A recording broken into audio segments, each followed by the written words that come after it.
So good morning to all. So today we are going to study about some common ethical issues. So mainly focused on three: intellectual property right, IPR, plagiarism, then digital property rights DPR. So here, before going to study this, the first paragraph, this explanation of this first paragraph means so the every day we are using internet for different purpose. So from the internet you can take the different types of data and information.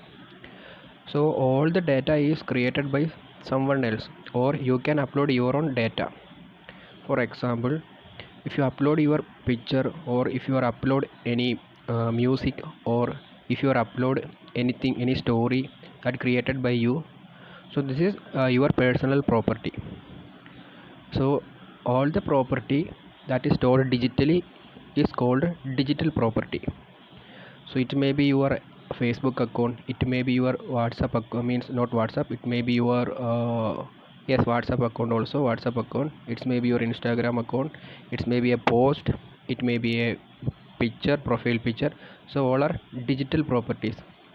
So all the data that's stored using in electronic format, it is called a digital properties. So from the internet, so anybody can access that data. So to access that data we need to follow some ethically manner. So here there mainly three ethical issues are there. First one IPR, intellectual property right, second one plagiarism, third one DPR. So we can study one by one. So first one is called intellectual property right. So by the definition, first we can study the definition. So intellectual property rights are the rights of the owner of the information to decide how much information is to be exchanged or shared or distributed. Also, it gives the owner a right to decide the price for doing, exchanging, sharing, distributing. Which means that so if you create something, so you are the real owner of that digital property, then you can decide that. So that's written as the rights of the owner to decide that how much information to be exchanged or shared or distributed. So through the online, so if any others want the data, and you can decide that how much of information is distributed or shared or exchanged, then you can also give the owner to right to decide that. So owner can decide that. So if you want some money for taking that data, then you can also decide that how much money you need. So this is called intellectual property right. So here the intellectual property right means there are mainly 3 points related to intellectual property right. How to save, or how we can say that your intellectual properties are secured by using 3 method. First method is called copyright. So copyright, or second one is called patent, third one is called a trademark. So these are the 3 important points with this paragraph.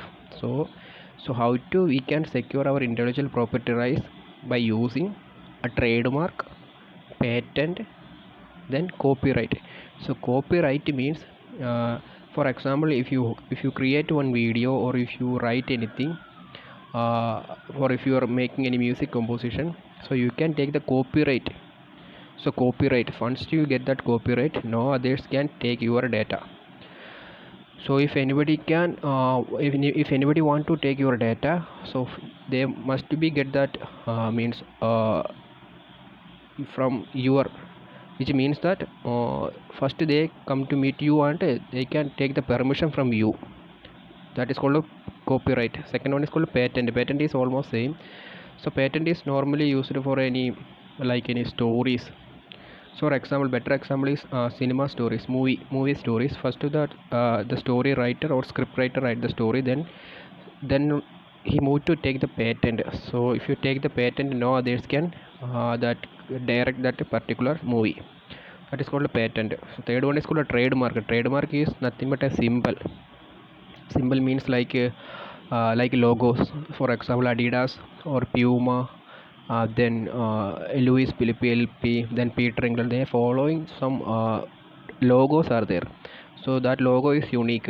So these are the 3 main methods to secure your intellectual property right. First one copyright, second one patent, third one trademark. So first two intellectual property rights, second one is called plagiarism. Plagiarism means what? Plagiarism means nothing but stealing of someone else's data. So plagiarism is stealing only. So definition is there.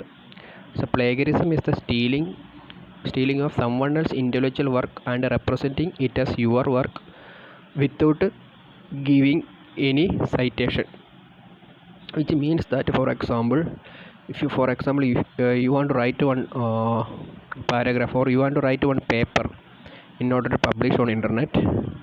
So topic is like security. So if you write using any other book, or if you write using any others data, so you should give the credit to them, which means that after writing your paper, in downside you mention that this all the data is taken from that person.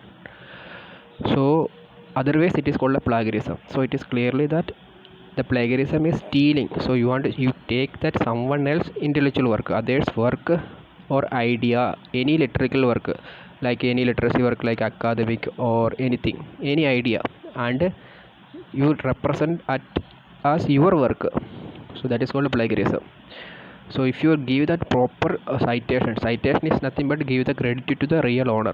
So if you take any data, you should use the real owner name in that paper. So here the any of the following acts should be termed as plagiarism. So here first one, using some others owner others work without giving credit. So first type of plagiarism means if you take any others work without any credit. Second one, using someone else's work in incorrect form than intended